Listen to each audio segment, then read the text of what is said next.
you'll fail at some things. That's a learning experience that you need so that you can take that on to the next experience. And don't let people who you may respect and who you believe know what they're talking about, don't let them tell you it can't be done. Because often they will tell you it can't be done, and it's just because they don't have the courage to try it. Do something you're very passionate about, and don't try to chase what is kind of the hot passion of the day. I think people that look for great ideas to make money, aren't nearly as successful as those who say, okay, what do I really love to do? What am I excited about? What do I know something about? What's kind of interesting and compelling? It's very rewarding when you work on something you think is going to make a big difference. And yeah, it's a little bit harder, but I think the passion that one might bring with it brings so much more energy to that you're more likely to succeed.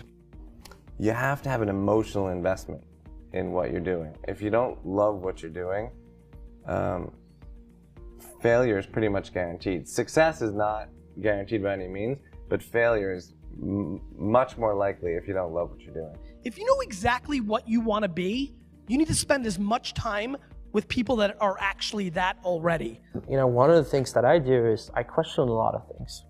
And you can do that in a good way and a bad way, but hopefully if you try to get people to motivate why they're doing something and their way of thinking, the worst thing you can end up with is a situation where you get told, well, this is the way it's always been.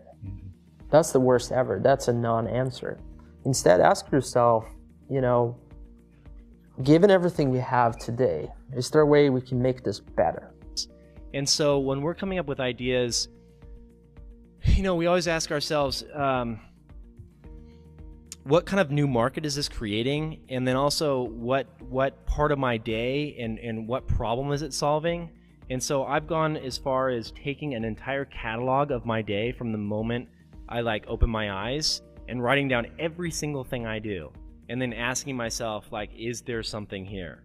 If you're not coming up with 10 ideas a day, that's why I have this thing. If I'm not filling up this page every single day, then my idea muscle will atrophy. And I started this in 2001, and I still do it every single day. You have to come up with ideas every single day, or the idea muscle atrophies. The good news is, after about 6 months of doing that, you're like a machine. People get surprised at how many ideas you could just have anywhere. But understand that naturally